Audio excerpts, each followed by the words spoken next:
Élu, quand tu joues avec la lumière, ne sois pas surpris quand les ombres viennent pour toi.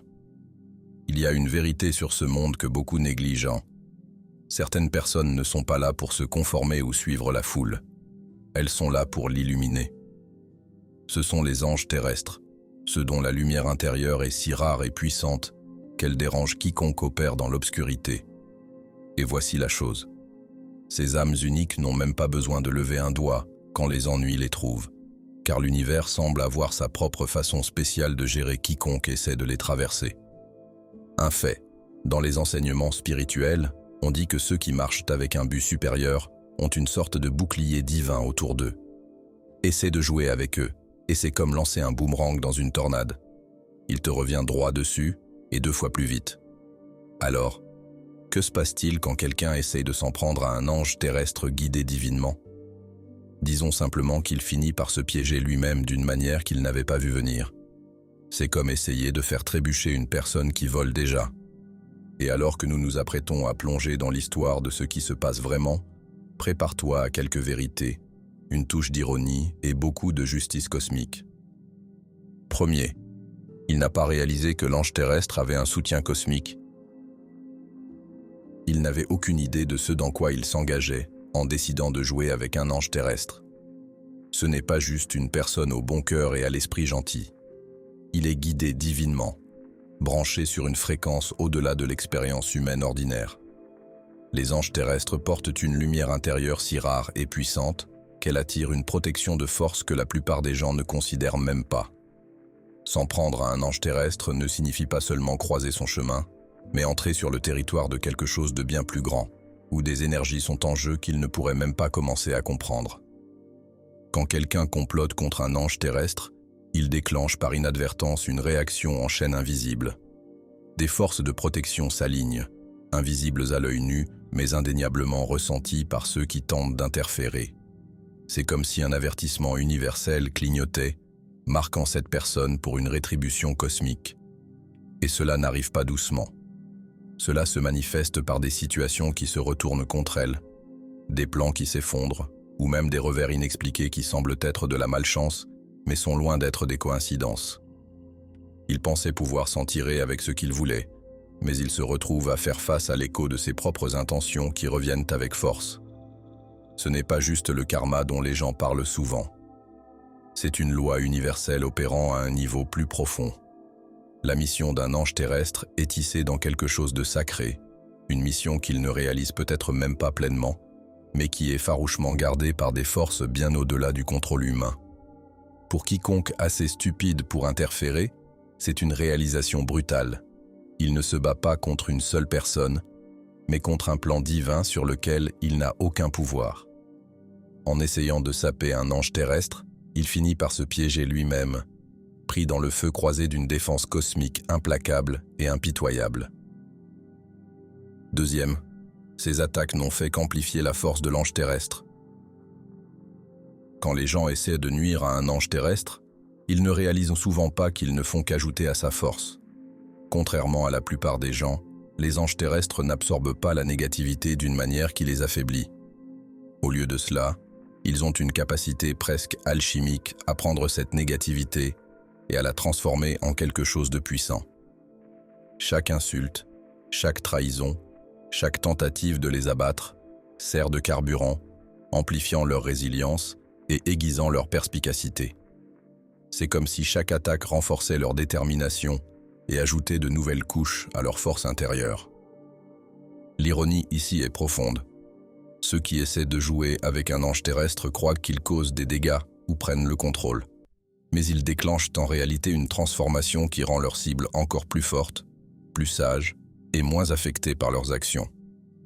Les anges terrestres ont une capacité étrange à transformer l'adversité en croissance, non pas en ignorant la douleur, mais en la traitant pleinement et en l'utilisant comme un tremplin vers quelque chose de plus grand.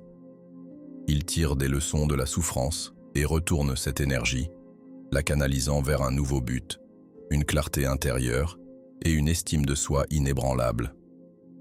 Pour un ange terrestre, l'adversité n'est pas un recul, mais un défi sacré. Chaque tentative de l'abattre est comme ajouter une autre couche à son armure. le rendant plus résistant et moins accessible à ceux aux intentions sombres. Quand les agresseurs réalisent cela, il est souvent trop tard. Ils ont déjà alimenté le feu qu'ils essayèrent d'éteindre. Au lieu d'un esprit brisé, ils trouvent une personne qui n'a pas seulement survécu, mais évolué, devenant plus puissante qu'avant. Ce n'est pas juste survivre à l'adversité, c'est se transformer grâce à elle, s'élever d'une manière qui laisse ceux qui ont essayé de lui nuire déconcertés, frustrés et finalement vaincus par leurs propres actions. Troisième, il a sous-estimé le pouvoir de l'énergie à haute vibration. Les gens qui jouent avec un ange terrestre échouent souvent à comprendre la puissance pure de l'énergie à haute vibration. Les anges terrestres vivent sur une fréquence que la plupart des gens ne peuvent même pas percevoir. Une fréquence où l'énergie positive, la paix et le but rayonnent. Cette haute vibration agit comme un bouclier énergétique qui repousse naturellement tout ce qui est bas et sombre. Quand quelqu'un essaie de nuire à un ange terrestre, il apporte essentiellement une énergie négative de bas niveau dans un espace où elle n'a pas sa place. Cette énergie ne peut pas pénétrer le bouclier de l'ange terrestre. Au lieu de cela, elle ricoche, revenant vers la personne qui l'a envoyée. C'est comme essayer de lancer une pierre contre un mur de lumière. Elle ne traverse pas, elle rebondit. Toute cette négativité, cette colère, cette envie et cette rancune n'atteignent pas leur cible. Elle retourne directement à l'expéditeur et l'impact est plus dur que prévu. L'agresseur ressent le poids de sa propre énergie s'écraser sur lui, se manifestant souvent par des revers inattendus, des tourments émotionnels ou même une fatigue physique. Ce qu'il avait l'intention d'infliger à l'ange terrestre devient son propre fardeau, le laissant confus et épuisé. Les anges terrestres ne sont pas passifs dans ce processus. Ils sont conscients de leur énergie et la protègent farouchement, souvent par des pratiques qui les gardent ancrés et alignés. Alors que d'autres peuvent se disperser ou laisser des influences toxiques s'infiltrer, les anges terrestres ont une discipline qui maintient leur haute vibration. Ce n'est pas une question d'invincibilité, mais d'opérer à un niveau où la négativité n'a aucun effet durable sur eux.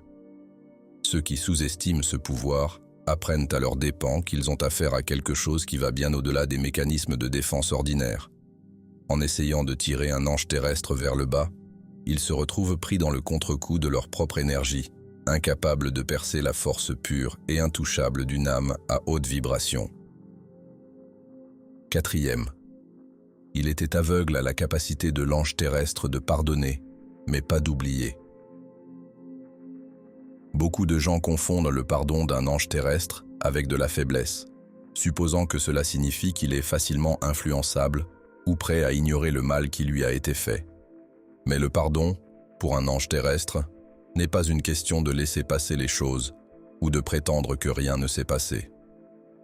C'est un choix conscient de se libérer du fardeau de la colère et du ressentiment, se délivrant du poids émotionnel que d'autres ont tenté de lui imposer. Cela ne signifie pas qu'il oublie ce qui s'est passé. Bien au contraire. Il se souvient de chaque leçon, chaque drapeau rouge, chaque mot qui a révélé les véritables intentions de quelqu'un. Cette mémoire sert de guide, lui permettant d'établir des limites fermes et inébranlables. Pardonner ne signifie pas qu'il laissera à nouveau cette personne s'approcher. Cela signifie simplement qu'il ne laissera pas la négativité prendre racine dans son esprit. Les anges terrestres comprennent que garder rancune ou s'accrocher à la colère ne fait que leur nuire, drainant leur énergie et brouillant leur but. Alors, ils lâchent prise sur l'amertume, mais conservent la leçon. Ils donneront une seconde chance à quelqu'un qui a montré des remords sincères, mais ils ne rouvriront pas la porte à ceux qui trahissent leur confiance à répétition. Une fois qu'un ange terrestre ferme cette porte, elle ne s'ouvre que rarement à nouveau.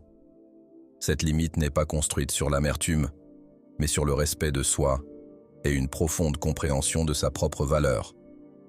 Ils savent qu'ils sont là pour un but supérieur, et ils n'ont ni le temps ni l'énergie à perdre avec ceux qui ne le valorisent pas. C'est là que les gens qui lui ont fait du tort sont souvent confus. Ils s'attendaient à ce que le pardon soit une invitation à revenir. Au lieu de cela, ils restent à l'extérieur, regardant l'ange terrestre avancer, plus fort et plus sûr de lui. Le pardon, pour un ange terrestre, est une libération. Mais oublier, C'est un luxe qu'il n'accorde tout simplement pas à ceux qui n'ont pas su apprécier sa gentillesse. 5. Les rôles se sont inversés plus vite qu'ils ne pouvaient réagir. Les gens qui cherchent à nuire à un ange terrestre voient rarement ce qui les attend. Ils pensent qu'ils contrôlent la situation, tirent les ficelles et manipulent les événements à leur avantage. Mais ce qu'ils ne comprennent pas, c'est que l'univers ne manque pas un battement. Dès qu'ils ont des intentions nuisibles contre quelqu'un guidé par un but supérieur, ils activent des forces bien au-delà de leur portée. C'est comme si l'univers intervenait, recalibrant les événements avec une précision chirurgicale pour protéger l'ange terrestre et exposer ceux qui voulaient lui nuire. Ce changement se produit plus vite que ce que les agresseurs peuvent même traiter. Ils pensaient peut-être avoir l'avantage, mais soudain, leurs plans commencent à s'effondrer.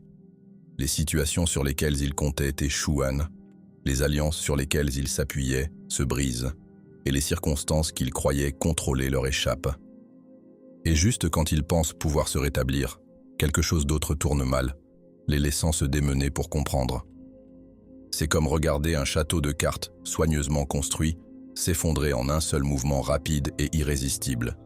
L'ironie, c'est que l'ange terrestre n'a même pas besoin de lever un doigt.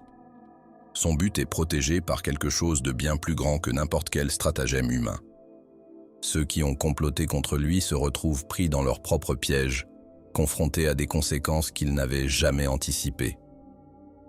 Ils sont obligés de faire face aux retombées de leurs propres actions, subissant des revers et des défis qui semblent venir de nulle part.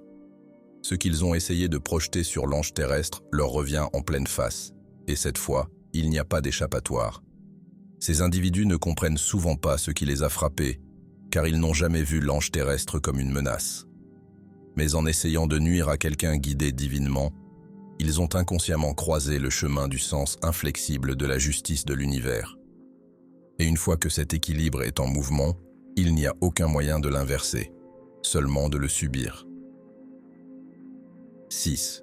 Il n'a pas tenu compte de l'effet miroir de la protection divine.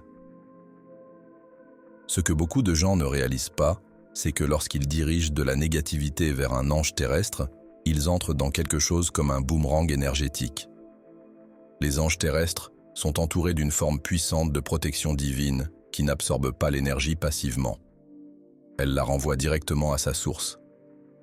Cet effet miroir n'est pas seulement une forme de protection, mais un rappel rapide et indéniable que chaque action a des conséquences.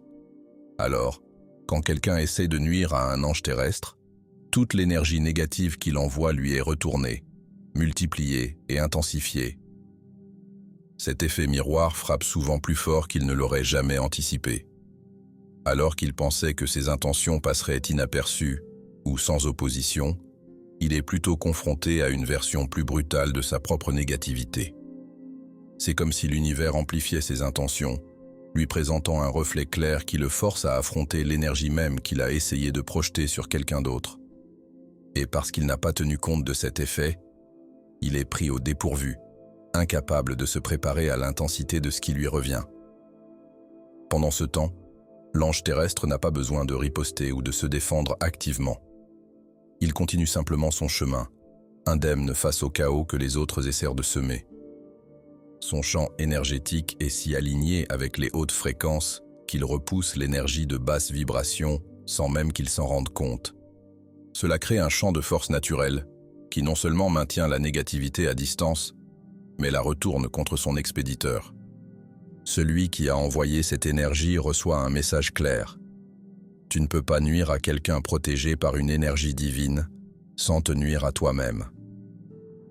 C'est une dure leçon sur la loi de cause à effet, et une qui laisse souvent ceux qui ont sous-estimé le pouvoir de l'ange terrestre regretter d'avoir franchi cette ligne. 7. Il a été trompé par le calme extérieur de l'ange terrestre. Ceux qui essaient de manipuler ou de nuire à un ange terrestre commettent souvent une erreur critique. Ils confondent calme et faiblesse.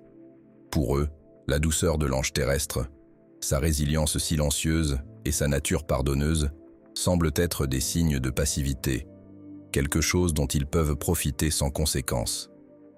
Mais sous ce calme extérieur se cache une force qu'ils ne peuvent pas comprendre, une force immuable et silencieuse qui ne crie pas ou ne réclame pas d'attention, mais qui est néanmoins incassable. Les anges terrestres ne s'engagent pas dans des conflits mesquins ou ne gaspillent pas leur énergie dans des batailles triviales. Ils choisissent leurs réponses avec soin, répondant souvent à l'agression par le silence, non par peur, mais par sagesse. Cette force intérieure n'est pas bruyante, mais elle est profondément enracinée. Quand un ange terrestre atteint sa limite, son silence en dit plus qu'une confrontation. C'est un silence rempli de clarté, de limites et d'une finalité que les gens n'attendent pas. Au moment où un ange terrestre décide de prendre ses distances, il n'y a pas de retour en arrière. Le calme qu'il montrait autrefois se transforme en un mur que les autres ne peuvent plus franchir. Une décision silencieuse mais ferme qui le sépare de quiconque ne mérite plus son énergie. Ce que les agresseurs ne réalisent pas, c'est que les anges terrestres sont des maîtres dans l'art de lire les gens. Ils voient souvent les intentions et les motivations cachées bien avant que les autres ne les révèlent, choisissant de rester patients et de donner des chances que la plupart n'accorderaient en pas. Mais quand leur patience s'épuise, c'est parce qu'ils en ont assez vu. La finalité du silence d'un ange terrestre est un choc pour ceux qui ont confondu sa gentillesse avec une permission de l'exploiter. À la fin, ces gens se retrouvent à l'extérieur, confus par la distance soudaine, mais sans aucun moyen de revenir. Ce silence devient l'ultime déclaration, une frontière qui en dit long sans un seul mot, montrant que la paix est loin d'être de la passivité. C'est le pouvoir dans sa forme la plus pure et la plus inébranlable. 8. Il a attiré sa propre perte par la jalousie et l'envie. Les gens ne réalisent souvent pas que la jalousie et l'envie sont des forces qui nuisent bien plus à celui qui les porte qu'à celui à qui elles sont destinées. Les anges terrestres, par nature, dégagent une lumière et une présence qui attirent les autres. Leur énergie calme et bienveillante est magnétique, et sans même essayer, ils inspirent souvent l'admiration de leur entourage. Cependant, cette admiration peut rapidement se transformer en envie, surtout quand les gens commencent à comparer leur propre vie, leur lutte ou leurs insécurités à la paix et au but de l'ange terrestre. Cette jalousie devient un piège auto-infligé et tordu, dans lequel l'ange terrestre n'a aucune part, mais qui finit par consumer ceux qui y tombent. La jalousie aveugle les gens à la réalité. Au lieu de se concentrer sur leur propre croissance, ils deviennent obsédés par le chemin de quelqu'un d'autre, ressentant du ressentiment au lieu de l'inspiration. Cette amertume brouille leur jugement, les poussant à faire des choix enracinés dans la mesquinerie ou l'insécurité, ce qui finit par causer leur propre chute. Ils pourraient essayer de saper, de médire ou de saboter l'ange terrestre, pensant qu'ils pourront ainsi diminuer son éclat. Mais les anges terrestres opèrent à un niveau que la jalousie ne peut pas atteindre. Pendant que les autres sont occupés à les obséder, eux se concentrent sur leur but, protégés de ces énergies négatives par leur propre fréquence positive. D'une manière étrange, la jalousie devient une forme d'auto-sabotage pour ceux qui la nourrissent. Plus ils s'y adonnent, plus ils attirent la négativité dans leur propre vie, créant des obstacles qu'ils n'auraient jamais rencontrés s'ils avaient simplement lâché prise sur l'envie. Ironiquement, ils finissent par trébucher sur les mêmes choses qu'ils espéraient utiliser pour abattre l'ange terrestre. L'ange terrestre reste intouché, sa lumière intacte, tandis que ceux qui ont laissé la jalousie les guider se retrouvent à lutter contre le chaos qu'ils ont créé. À la fin, le mal qu'ils voulaient infliger à l'ange terrestre ne devient qu'un miroir, leur renvoyant toute sa force destructrice. 9. Il a déclenché sa propre insécurité en la projetant sur l'ange terrestre. Les gens qui essaient de saper un ange terrestre le font souvent à cause d'une insécurité profondément enracinée. Ils voient quelqu'un qui incarne la confiance, la paix et l'élévation spirituelle, et ils se sentent menacés. Plutôt que d'affronter leurs propres peurs ou de reconnaître les parties d'eux-mêmes qu'ils n'aiment pas, ils projettent ces insécurités sur l'ange terrestre. Ils essaient de le qualifier de trop parfait, trop bon ou déconnecté, espérant diminuer sa lumière et s'élever eux-mêmes dans le processus. Mais ce faisant, ils ne font que révéler leurs propres problèmes non résolus et leurs tourments intérieurs. L'ange terrestre devient un miroir, leur renvoyant leurs peurs cachées et leur malaise, les forçant à affronter ce qu'ils ont évité. L'insécurité fonctionne comme un boomerang. Quand quelqu'un projette ses propres défauts sur une autre personne, ce n'est pas cette dernière qui en subit les conséquences. C'est celui qui projette. En essayant de démolir l'image d'un ange terrestre, il ne fait que mettre en lumière ses propres inadéquations, les parties de lui-même qu'il n'a pas encore guéries ou reconnues. Plus il essaie de nuire, plus il se blesse lui-même, pris dans une boucle de douleur auto-infligée. Pire encore, l'ange terrestre n'est généralement pas affecté par ces attaques. Il opère sur une fréquence tellement éloignée du chaos alimenté par l'insécurité que cela ne l'atteint même pas. Les vrais dégâts sont infligés à la personne qui ne peut échapper à son propre reflet, piégée dans un cycle où elle projette ses blessures non guéries sur quelqu'un qu'elle ne dérange même pas. Ironiquement, l'ange terrestre continue de prospérer, tandis que l'individu insécure reste seul avec ses insécurités, incapable d'échapper au rappel douloureux de ses conflits intérieurs non résolus. 10. Il a mal interprété la patience de l'ange terrestre comme une permission. Beaucoup de gens commettent l'erreur de mal interpréter la patience d'un ange terrestre comme une permission de tester ses limites. Ils voient sa gentillesse, son calme et sa volonté de pardonner, et croient qu'ils peuvent repousser les frontières sans conséquence. Mais ce qu'ils ne comprennent pas, c'est que les anges terrestres possèdent une sagesse profonde qui leur permet d'observer bien plus qu'ils ne le laissent paraître. Ils voient les motivations cachées, les manipulations subtiles et le manque de respect non exprimé. Au lieu de réagir impulsivement, ils offrent aux gens l'espace pour se racheter, leur donnant plusieurs chances de changer. Mais cette patience n'est pas infinie. C'est un cadeau calculé, et une fois épuisé, l'ange terrestre ne s'éloigne pas simplement. Quand un ange terrestre atteint la limite de sa patience, ce n'est pas une sortie dramatique. Il ne s'agit pas de créer une scène ou de chercher vengeance. Au lieu de cela, il évolue, se transformant en une version de lui-même que l'offenseur ne peut plus reconnaître ou atteindre. L'écart qui se forme entre lui et la personne qui a abusé de sa patience est infranchissable. C'est comme s'il passait à une fréquence supérieure, où les drames mesquins et les comportements toxiques des autres n'ont plus aucun effet. Il n'est plus la même personne qu'il était quand il donnait des chances. Celui qui avait autrefois accès à son temps et à son énergie se retrouve maintenant exclu, incapable de percer les murs que l'ange terrestre a silencieusement construits. Cette évolution est subtile mais puissante. Le silence, le calme et le détachement de l'ange terrestre deviennent un champ de force impénétrable. Ceux qui croyaient autrefois pouvoir le pousser à bout se retrouvent soudain à l'extérieur, confrontés aux conséquences de leurs actes. Ce qu'ils ont mal interprété comme une permission de continuer à tester les limites devient une réalisation douloureuse. Ils ont perdu l'accès à quelqu'un qui n'avait jamais vraiment besoin d'eux. L'évolution de l'ange terrestre est un rappel silencieux mais élégant. Il n'est pas quelqu'un à prendre pour acquis. 11e. Ces tentatives de manipulation n'ont fait que révéler ses faiblesses.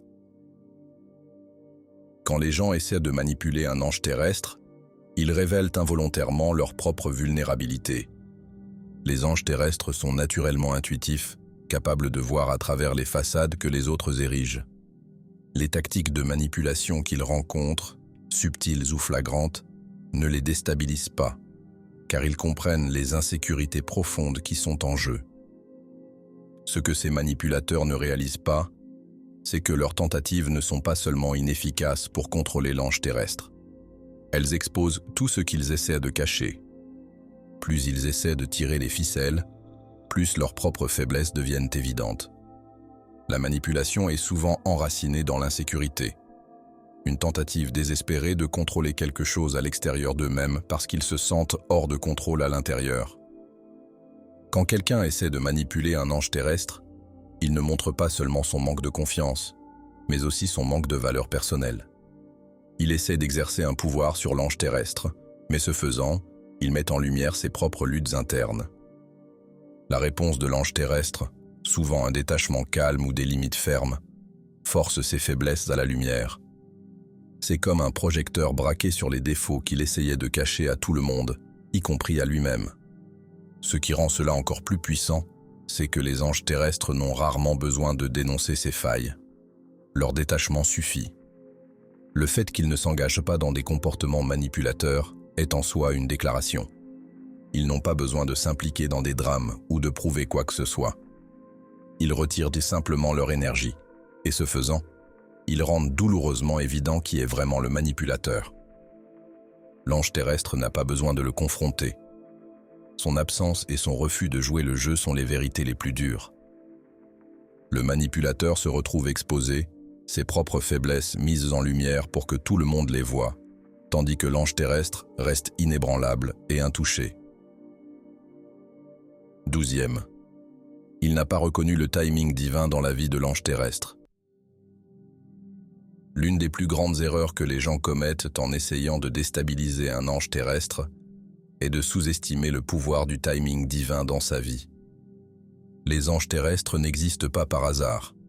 Ils sont alignés spirituellement avec un but supérieur et leur parcours est guidé par des forces qui opèrent bien au-delà de la compréhension humaine.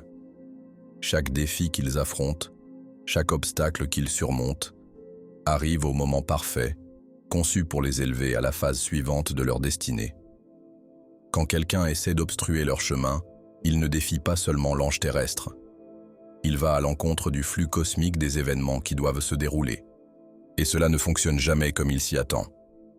Ceux qui tentent de perturber le parcours de l'ange terrestre se retrouvent souvent pris dans une toile de leur propre fabrication.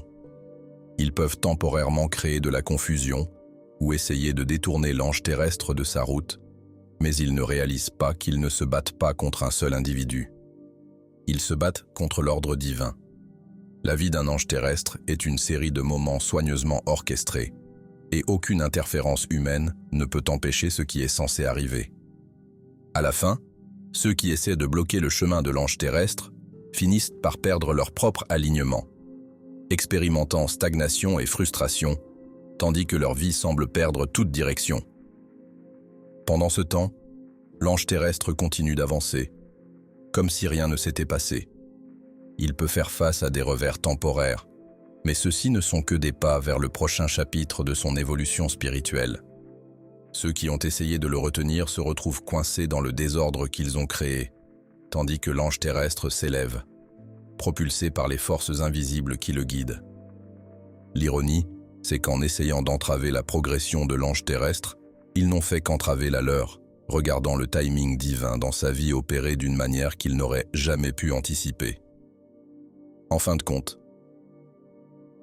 ceux qui essaient de jouer avec un ange terrestre, qui sous-estiment sa résilience ou cherchent à le manipuler, apprennent tous la même leçon brutale.